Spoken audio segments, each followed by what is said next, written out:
O quanto cobrar pelo trabalho de gestão de tráfego na política? Essa com certeza é uma das top 3 dúvidas que eu mais recebo dos alunos nos grupos de alunos, nos meus inbox, nos comentários e onde mais eu estou, alguém me para perguntar como fazer essa precificação e o quanto cobrar. Então fica comigo nesse vídeo que eu vou te ajudar a chegar em alguma conclusão sobre como e quanto cobrar pelo seu trabalho de gestão de tráfego político. Eu sou Natália Mendonça, especialista em marketing digital, trabalho com marketing político desde 2010 e com impulsionamentos em redes sociais desde 2011. Se inscreva no canal para receber mais conteúdos sobre tráfego para política. Antes de começar, eu já vou logo avisar. Eu não estou aqui para colocar preço no trabalho de ninguém. A ideia desse vídeo é ajudar quem está sem ideia sobre como e quanto cobrar no seu trabalho de gestão de tráfego, poder ter um norte com algumas referências que eu vou trazer aqui. Mas não existe um número mágico. Não espere desse vídeo que eu vá te falar, cobre tanto que isso é o que dá para pagar. Até porque são inúmeros fatores que influenciam, primeiro, na capacidade de pagamento dos seus clientes e, segundo, também na valorização do seu próprio trabalho. O valor de um trabalho profissional pode variar muito, inclusive com fatores incalculáveis. Por exemplo, o seu grau de experiência na área em questão, o seu grau de experiência com áreas afins, os seus estudos agregados, a sua capacidade de propor soluções e estratégias e por aí vai. Então não há aqui uma fórmula mágica para colocar um valor sobre a sua experiência, por exemplo. E uma outra questão importante que a gente vai precisar entender aqui é a diferença do mercado de gestão de tráfego para o corporativo e para a política. E não dá para comparar os dois, ok? No mercado corporativo, que atende, por exemplo, e-commerces, infoprodutores, empresas, marcas, tem uma métrica importantíssima que a gente não pode ignorar, que é o ROI, o retorno sobre o investimento. Isso quer dizer que ao contratar um gestor de tráfego para que faça campanhas de anúncio que levam a uma venda, o contratante consegue de fato acompanhar o quanto esse trabalho de gestão de tráfego está gerando de receita para aquela empresa. E o fato de poder mensurar isso pode abrir para o mercado de gestores de tráfego a possibilidade, inclusive, de serem remunerados em cima de porcentagem de venda, de resultados, de receita gerada para aquela empresa. Mas na política não funciona assim. A gente não tem ROI, o retorno direto sobre o investimento feito. Por quê? A gente não tem API de conversão, por exemplo, na urna. O nosso cliente não consegue saber o quanto a gestão de tráfego contribuiu de fato para o resultado que ele tem. Inclusive, ele não consegue saber disso para nenhuma parte da comunicação política. O quanto que a TV foi eficiente, ou o quanto que a internet foi eficiente, o quanto que foi o impulsionamento que foi eficiente naquela eleição. O tráfego na política, ele serve basicamente para estimular o consumo do conteúdo, para que isso gere juízo de valor na cabeça do eleitor, para que depois você ainda faça ali só a mobilização para o voto, que seria o CTA, né, o call to action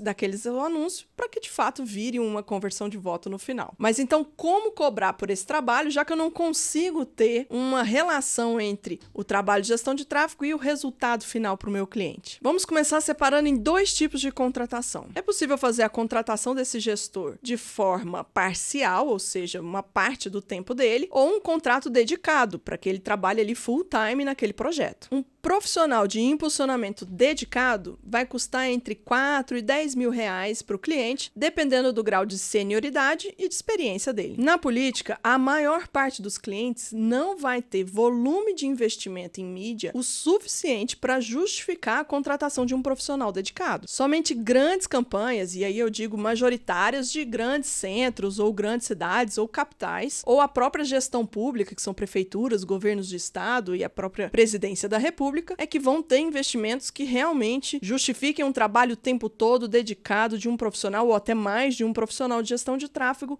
para aquele cliente. O que é mais comum na política é encontrarmos clientes que vão ter valores relativamente baixos para investir mês a mês. Muitas vezes esse valor é até menor do que um possível salário de um gestor de tráfego dedicado ali o tempo todo, o que deixa inviável a contratação de um profissional full-time, que fique ali por conta de atender ele para gestão de tráfego. Aí que entra a possibilidade de contratar profissionais parcialmente dedicados. Para o profissional, ele não fica exclusivamente atendendo aquele cliente, podendo podendo inclusive abrir sua agenda para atender mais clientes. E para quem precisa contratar, é alguém que sob demanda vai conseguir atendê-lo, mas também não custa ali o que um profissional dedicado custaria. Ok, já entendemos a diferença entre contratar alguém full-time e contratar alguém part-time. Mas, e agora? Como calcular esses valores para alguém que vai prestar um serviço parcialmente dedicado? Primeiro, é importante levar em consideração que o setup inicial de uma conta de anúncios para política dá trabalho e leva tempo para fazer, especialmente de clientes que às vezes têm um histórico complicado de bloqueios de conta, de contas que já tiveram outras verificações ou que pertenceram a outras pessoas. Então, você vai levar um tempo ali para configurar tudo isso. Então, vale pensar em cobrar um valor de setup inicial ou num FII mensal que faça a diluição desse valor ao longo dos meses para que o cliente te pague também por esse trabalho que é só para começar o atendimento. Para determinar o valor desse setup inicial, você vai precisar entender a complexidade de cada um dos clientes que você vai atender. Com certeza, alguns vão ser mais simples, outros mais complicados. Então, vale dar uma sondada primeiro, antes de você mandar uma proposta, para que você coloque um valor que você ache justo por esse trabalho de configuração inicial, digamos assim. Para você compor a sua remuneração, você ainda pode ter duas alternativas. A primeira é cobrar uma porcentagem do valor de mídia que ele vai investir todos os meses, e a segunda é você cobrar pelo seu valor hora-trabalho. Vamos entrar nessas duas para você entender melhor. Se você decidir pelo primeiro caso, a porcentagem sobre o valor de mídia investido, a gente costuma ver no mercado essa porcentagem variar entre 10% e 20% do valor. Então, ali, se um cliente gasta cerca de R$10.000 por mês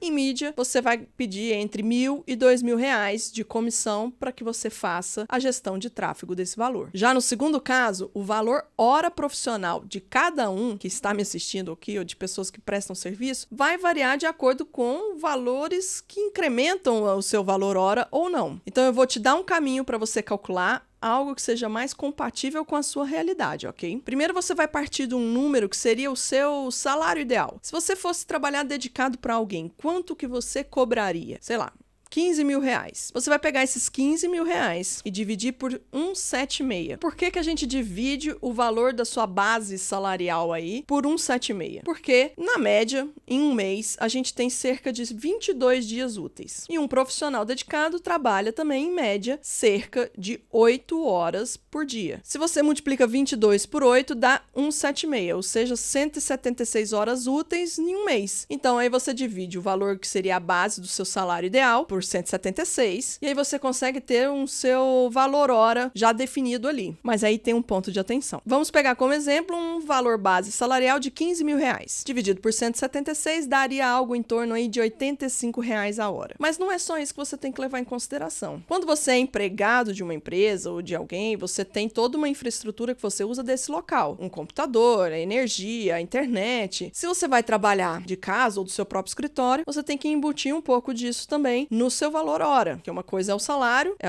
a sua remuneração pelo trabalho, outra coisa são os custos diretos e indiretos que você vai ter que colocar ali. Às vezes, inclusive, o valor da sua nota fiscal, do imposto que você vai pagar por ser um freelance e não por ser empregado de alguma estrutura. Então, sempre acrescente a essa conta, que você dividiu o salário por 1,76, valor que vai fazer sentido para cobrir os seus custos operacionais para atender esse cliente. E aí, na hora da reunião inicial com o cliente, antes de você, de fato, fazer uma proposta comercial, seria bom que você perguntasse, sondasse, entendesse melhor o cenário dele, para que você conseguisse calcular quantas horas diárias, semanais e mensais você vai precisar se dedicar para atender aquele cliente. Por exemplo, vai ter reunião toda semana? Você vai precisar fazer relatórios? Você vai precisar lidar com outras equipes, fazer interface?